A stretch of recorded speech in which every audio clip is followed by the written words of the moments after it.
Hello everyone, welcome back to linguistic Nexus 360। একটা ভাষা শেখা মানেই সবার আগে সেই ভাষায় কি করে বাক্য তৈরি করতে হবে, অর্থাৎ মনের ভাব প্রকাশ করতে হবে, সেটা শেখা। বিগত দুটো গ্রামার ক্লাসে আমরা সেই বাক্য নিয়ে আলোচনা করেছি। বাক্য কত প্রকার, কেমন ধরনের বাক্য হয়, গঠন অনুসারে বাক্যগুলো কেমন হয়, সেই বিষয়গুলো আমরা আলোচনা করেছি। সেই আলোচনাটা করতে গিয়ে আমরা জানতে পেরেছি সিম্পল, কমপ্লেক্স এবং কম্পাউন্ড সেন্টেন্স কেমন হয়। যখন আমরা কমপ্লেক্স এবং কম্পাউন্ড সেন্টেন্সের কথা পড়ছিলাম বা শুনছিলাম, তখন আমরা বারবার শুনেছি ক্লজ বলে একটা ব্যাপার আছে। আজকে আমরা সেই ক্লজ নিয়ে আলোচনা করব। ক্লজ কি? ক্লজ হচ্ছে বাক্যাংশ। কেমন বাক্যাংশ? যে বাক্যাংশে একটা সাবজেক্ট থাকবে এবং একটা ফাইনাইট ভার্ব থাকবে। আই লাইক কফি, এখানে আমরা কি দেখতে পাচ্ছি? আই একটা সাবজেক্ট এবং একটা ফাইনাইট ভার্ব আছে, সেটা হচ্ছে লাইক। এবং এই সম্পূর্ণ বাক্যটা একটা অর্থবোধক মনের ভাব প্রকাশ করছে। এবার দুটি ক্লজযুক্ত একটা বাক্যের উদাহরণ দেখি। She sings when she is happy. এখানে আমরা কি দেখতে পাচ্ছি?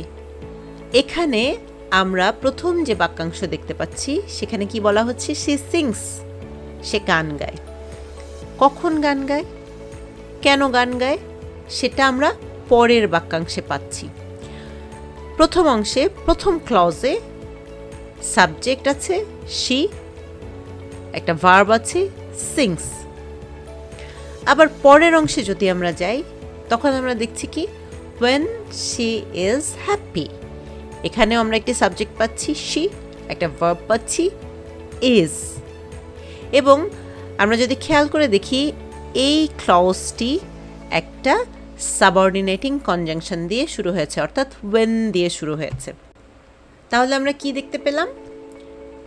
আমরা দেখলাম যে একটি ক্লজ দিয়ে একটি অর্থপূর্ণ বাক্য হতে পারে, বা দুটি ক্লজ জুড়ে একটা অর্থপূর্ণ বাক্য হতে পারে। ক্লজ কত প্রকার? ক্লজ মূলত দুই প্রকার। একটা হচ্ছে মেইন ক্লজ বা প্রিন্সিপাল ক্লজ বা ইন্ডিপেন্ডেন্ট ক্লজও বলা হয়। কেন এদেরকে ইন্ডিপেন্ডেন্ট ক্লজ বলা হয়? তাদের নামেই বোঝা যাচ্ছে যে এই বাক্যটি একটা অর্থ প্রকাশ করার জন্য অন্য কোনো শর্তের ওপর, অন্য কোনো বাক্যের ওপর বা অন্য কারো ওপর নির্ভর করে না। আরেকটা প্রকার কি? আরেকটা প্রকার হচ্ছে সাবঅর্ডিনেট ক্লজ, বা যেটাকে আমরা বলি ডিপেন্ডেন্ট ক্লজ। আমরা একটু আগে যে দুটো বাক্যের উদাহরণ নিয়ে কাজ করছিলাম, সেই দুটো বাক্যই যদি আমরা দেখি, আই লাইক কফি, এই বাক্যাংশটি নিজেই একটি অর্থপূর্ণ বাক্য। আবার পরে যে বাক্যটা নিয়ে আমরা কাজ করছিলাম, পরে যে উদাহরণটা, she sings when she is happy, এখানে এই যে তার হ্যাপি হওয়াটা, when she is happy, এই হ্যাপি হওয়াটা নির্ভর করছে she sings, তার গান গাওয়ার উপরে। এই যে সাবঅর্ডিনেট ক্লজ বা অন্যের উপর নির্ভরশীল যে ক্লজ, সে নানান কারণে নানানভাবে অন্য একটা ক্লজের উপরে নির্ভরশীল হয়। এই নির্ভরশীলতার ধরনের কারণে সাবঅর্ডিনেট ক্লজের তিনটি প্রকারভেদ আছে। সাবঅর্ডিনেট ক্লজের তিনটি প্রকারভেদ হচ্ছে নাউন ক্লজ, অ্যাডজেক্টিভ ক্লজ এবং adverb clause. I know that he is honest, আমি জানি সে সৎ।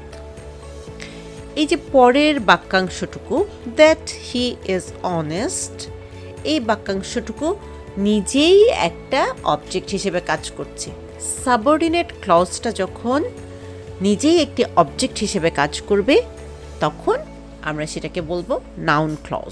এবার দেখে নেই অ্যাডজেক্টিভ ক্লজ জিনিসটা কেমন। এমনিতে অ্যাডজেক্টিভ বলতে আমরা কি বুঝি? অ্যাডজেক্টিভ হচ্ছে নাউন বা প্রোনাউনকে বর্ণনা করে। এই বিষয়ে আমরা আরও বিস্তারিত পার্টস অফ স্পিচের ক্লাসে জানবো। এখন শুধু আমরা দেখবো অ্যাডজেক্টিভ ক্লজ কিভাবে কাজ করে। যে সাবঅর্ডিনেট ক্লজ প্রথম ক্লজের নাউন বা প্রোনাউনকে বর্ণনা করে, সেটাই হচ্ছে অ্যাডজেক্টিভ ক্লজ। আমরা এই উদাহরণটায় দেখি, the boy who one the prize is my brother. এই ছেলেটা সম্পর্কে বর্ণনা করছে। হু ওয়ান দ্য প্রাইজ, যে কিনা পুরস্কার জিতেছে। অ্যাডভার্ব ক্লজ হচ্ছে এমন একটা ক্লজ যে ভার্ব, অ্যাডজেক্টিভ বা অন্য আরেকটা অ্যাডভার্বকে মডিফাই করে। কেমন, আমরা একটু উদাহরণ দিয়ে দেখি। She was crying because she lost her toy.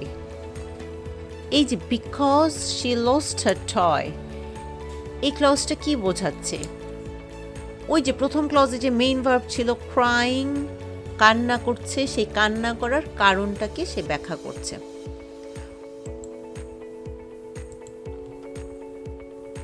তাহলে আমরা মনে রাখবো ক্লজ চেনার সহজ উপায় কি?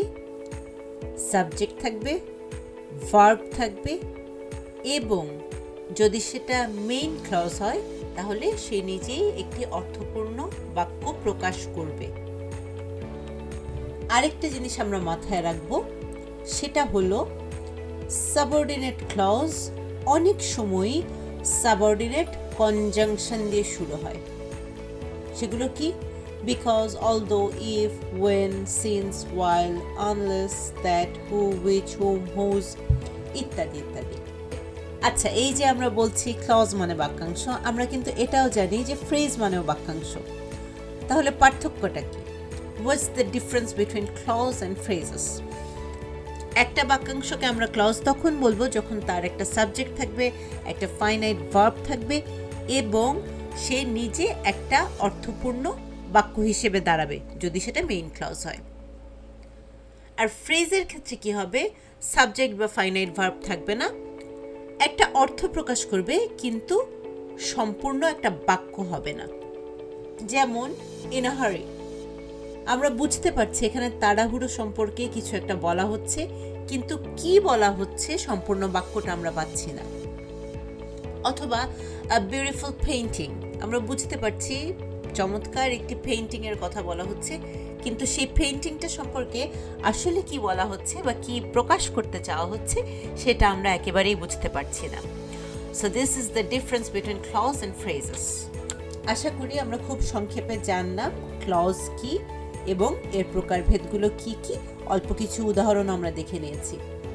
যারা লিঙ্গুইস্টিক নেক্সাস 360 অনলাইন কোর্সটি করছেন তারা নিজ দায়িত্বে আপনার মডারেটরের কাছ থেকে ক্লজ সংক্রান্ত ওয়ার্কশিটটি বুঝে নেবেন এবং প্রচুর প্রচুর প্রচুর প্র্যাকটিস করবেন। আর সহজে গ্রামার বোঝার জন্য আরও ভিডিও পেতে সাবস্ক্রাইব করতে এবং বেল আইকন প্রেস করতে একেবারে ভুলবেন না।